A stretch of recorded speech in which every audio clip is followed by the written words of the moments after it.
దేవుని నామమునకు స్తోత్రం కలుగునుగాక. సోదరులారా, గమనించండి.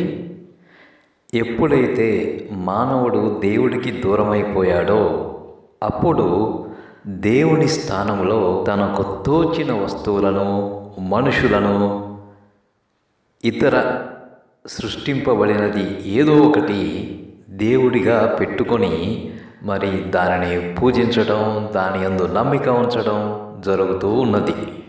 మరియు ఇశ్రాయేలీలకి ఫిలిస్తీన్లకి మధ్య జరిగిన యుద్ధంలో ఇశ్రాయేలీలు ఓడిపోయినప్పుడు వారు తమ మధ్య నిబంధన మందసం ఉంటే గనక అది మనలను రక్షిస్తుంది అనుకోవడం జరిగింది. 1 సమూయేలు 4వ అధ్యాయంలో గమనిస్తే మొదటి వచనము నుండి చూస్తే, ఇశ్రాయేలీలు ఫిలిస్తీయులతో యుద్ధము చేయుటకై బయలుదేరి ఎబెనెజరులో దిగగా ఫిలిస్తీయులు అఫెకులో దిగిరి. ఫిలిస్తీయులు ఇశ్రాయేలీల మీద తమను యుద్ధపంక్తులుగా తీర్చుకొనగా వారు యుద్ధములో కలిసినప్పుడు ఇశ్రాయేలీలు ఫిలిస్తీయుల ఎదుట ఓడిపోయి యుద్ధ భూమిలోనే ఎక్కువ తక్కువ 4,000 మంది హతులైరి. 4,000 మంది చనిపోయారు. కాబట్టి జనులు పాలెములోనికి తిరిగి రాగా ఇశ్రాయేలీల పెద్దలు, యెహోవా నేడు మనలను ఫిలిస్తీన్ల ముందర ఎందుకు ఓడించెను? షిలోహులో ఉన్న యెహోవా నిబంధన మందసమును మనము తీసుకొని మన మధ్య ఉంచుకుందము రండి. అది మన మధ్య ఉండిన ఎడల అది మన శత్రువుల చేతిలో నుండి మనలను రక్షించుననిరి. చూశారా? గమనించారా? ఎంత అజ్ఞానపు తలంపు! నిబంధన మందసము తమ మధ్య ఉంటే గనక అది రక్షిస్తుంది అనుకుంటున్నారు. అంటే ఇక్కడ నిబంధన మందసాన్ని దేవునికి ప్రత్యామ్నాయంగా దేవుని స్థానంలో ఉంచడానికి ప్రయత్నం చేస్తూ ఉన్నారు. నిబంధన మందసము రక్షిస్తుందా? రక్షించదే. దేవుడి స్థానములో నిబంధన మందసాన్ని పెట్టుకోవాలని అనుకుంటూ ఉన్నారు. మరి దేవుడి స్థానములో మనం దేనినైనా కలిగి ఉన్నామా? ఈ విధంగా భౌతికపరమైన వస్తువులు కానీ, లేక పాస్టర్లు, సేవకులు కానీ, లేక ఇతరత్ర సంస్థలు కానీ, ఏదైనా కానీ దేవుడి స్థానంలో మనం పెట్టుకుంటున్నామా? వాటిపైన ఆధారపడి ఉంటున్నామా? అవే సర్వస్వం అన్నట్లు, అవే మనలను రక్షిస్తాయి అన్నట్లు ఉంటున్నామా? ఎవరికి వారం పరీక్ష చేసుకుందాం. వారు నిబంధన మందసమే తమను రక్షిస్తుంది అని తెచ్చిపెట్టుకుంటే ఏమైంది? 10వ వచనములో, ఫిలిస్తీయులు యుద్ధము చేయగా ఇశ్రాయేలీలు ఓడిపోయి అందరూ తమ డేరాలకు పరిగెత్తి వచ్చిరి. అప్పుడు అత్యధికమైన వధ జరిగెను. ఇశ్రాయేలీలలో 30,000 కాల్బలము కూలెను. అంతేనా? దేవుని మందసము కూడా పట్టబడెను. అది కాకను హోస్ని, ఫీనెహాసులను ఏలి యొక్క 2 కుమారులు కూడా హతులైరి. దేవుని మందసము తమను రక్షిస్తుందని తెచ్చి తమ మధ్య పెట్టుకుంటే, ఇంతకుముందు 4,000 మంది చనిపోతే ఇప్పుడు 30,000 మంది చనిపోయారు. దేవుని మందసము కూడా పట్టబడింది శత్రువుల చేత. నేటి దినాలలో కూడా ఇలానే కంటికి కనబడే ఏదైనా ఒక విగ్రహమో, వస్తువో మనిషికి దేవునికి ప్రత్యామ్నాయంగా మనిషి ఉంచుకుంటూ వస్తూ ఉన్నాడు. చిత్రంగా లేదు, అవివేకంగా లేదు, అజ్ఞానంగా కనపడడం లేదా? దేవుడు మనలో ఉంటాను అంటుంటే వద్దు, ఒక రాయిలోనో, చెట్టులోనో, పుట్టలోనో, లేక మరే వస్తువులోనో చూసుకుంటామంటూ దేవునికి ప్రత్యామ్నాయంగా ఒక రూపాన్ని కలగచేసుకొని దానినే దేవుడు అనుకోవడం ఎంతవరకు సమంజసం? ఇది కేవలం మూర్ఖత్వమే. దేవుడు సెలవిస్తూ ఉన్నాడు, నేను మీలోనే ఉంటాను అంటున్నాడు. మనమేమంటున్నామంటే, లేదు, మేము రూపించుకున్న ఒక వస్తువులో నిన్ను చూసుకుంటాము అంటున్నాము.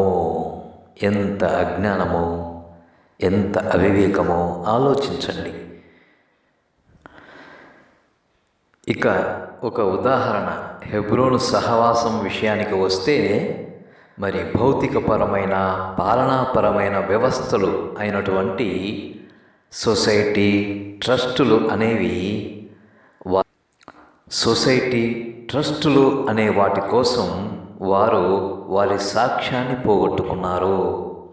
పరిచర్యకు వాడవలసిన ఎంతో డబ్బుని లాయర్లకు, కోర్టులకు తగలేశారు. దేవుని మాటల కంటే కూడా వారికి ఈ సొసైటీ, ట్రస్టులే ఎక్కువైపోయాయి. ఈ విధంగా ప్రతి ఒక్కరికి ఏదో ఒకటి విగ్రహమై కూర్చుంటుంది. అదే మనలను రక్షిస్తుంది అనే భ్రమలో ఉంటూ ఉన్నారు. దేవుడు సర్వాంతర్యామి. ఆ సర్వాంతర్యామి అయిన దేవుడు మన హృదయాలలోనే ఉంటుండగా మనము మరొక దానిని దేవునికి ప్రత్యామ్నాయంగా రూపొందించుకోవడం ఎంతవరకు సమంజసం? ఇక్కడ ఇశ్రాయేలీలు కూడా నిబంధన మందసం మన మధ్య ఉంటే గనుక అది మనలను రక్షిస్తుంది అనుకున్నారు. నిబంధన మందసం ఏముంది దానిలో? ఏమీ లేదు. కొన్ని గుర్తులు ఉన్నాయి. ఇశ్రాయేలీల మధ్య జరిగినటువంటి మహా అద్భుత కార్యాలకు గుర్తుగా, చిహ్నంగా కొన్ని వస్తువులు అక్కడ ఉంచబడ్డాయి. మరి మన్నా, ఒక పాత్రలో మన్నా ఉంచబడ్డది. చిగురించిన అహరోను కర్ర ఉంచబడ్డది. మరి మోషే ఇచ్చినటువంటి ఆ 10 ఆజ్ఞల పలకలు ఉంచబడ్డవి. అంతే కదా, అవి కేవలము వస్తువులే, ఒక జ్ఞాపకార్థముగా అక్కడ ఉంచబడ్డవి, ఒక పెట్టెలో ఉంచబడ్డవి. అయితే దానినే తమకు దేవుడుగా వారు భావించుకోవడం ఎంత అవివేకం, అజ్ఞానం! చాలామంది ఇశ్రాయేలీల గురించి, యూదుల గురించి చాలా గొప్పగా భావించుకుంటూ ఉంటారు. కానీ నా మటుకైతే వారంత దౌర్భాగ్యులు మరొకరు ఉండరు ఈ భూప్రపంచం మీద అని అనిపిస్తుంది. ఎందుకంటే వారు ఇలాంటి అద్భుతాలని వారి పితరులు కన్నులారా చూచారు.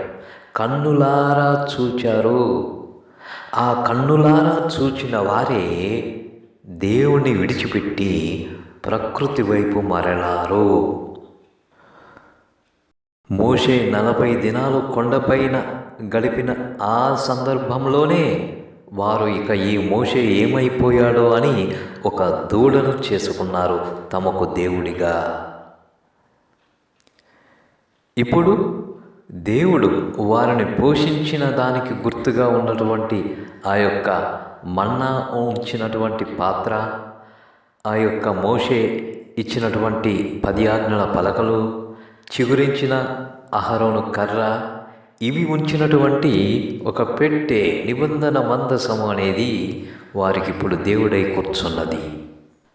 అలానే చాలామంది జీవితాలలో దేవుడు వారికి దయచేసినటువంటి మేలులే, ఆశీర్వాదాలే వారికి విగ్రహాలుగా తయారయ్యాయేమో గమనించుకోండి. దేవుడి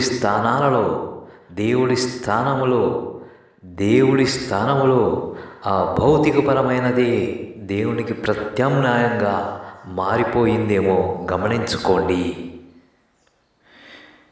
ఇక్కడ హెబ్రోను సహవాసములో వారికి ఉన్నటువంటి సాక్ష్యాన్ని కేవలం ఒక పాలనాపరమైన సంస్థలైనటువంటి సొసైటీ, ట్రస్టులు అనే వాటి కోసం తమ సాక్ష్యాన్ని మొత్తాన్ని పోగొట్టుకున్నారు. దేవుడు సెలవిచ్చిన మాటలను పాటించుటే దేవుని చిత్తము, అదే మన విధి, కర్తవ్యము. అంతకుమించి దేవుడు ఏమీ కోరడం లేదు. దేవుడు మనలోనే నివసిస్తూ ఉంటుండగా భౌతికపరమైన మరి ఏది దేవుని స్థానములో ఉంచినట్లయితే అది కేవలము విగ్రహమే. అది కేవలము మన పాలిట విగ్రహమే, మన పాలిట అది శాపమై ఉంటుంది. ఇంతకుముందు వారు 4,000 మంది చనిపోతే ఇశ్రాయేలీయులు ఈ నిబంధన మందసము తెచ్చుకుంటే అది మనలను రక్షిస్తుంది అనుకుంటే 30,000 మంది హతులయ్యారు. కాబట్టి ఎవరికి వారము పరీక్ష చేసుకుని దేవునికి ప్రత్యామ్నాయంగా మరేదైనా మన జీవితాలలో ఉందా, మన ఎదుట ఉందా, దానిని తీసివేసుకుందాం. దేవుడు మనలోనే ఉంటున్నాడు, మన యందే ఉంటున్నాడు. ఆయన మాటలను నెరవేర్చుటే దేవుని చిత్తాన్ని నెరవేర్చడం, అదే మన కర్తవ్యం. అంతకు మించి దేవుడు మరేమీ కోరడం లేదు. ఎవరికి వారం పరీక్ష చేసుకుని సరిచేసుకోవాల్సినవి సరిచేసుకుని ముందుకు సాగాలని కోరుతూ ఈ చిన్న మాటలను ముగిస్తున్నాను.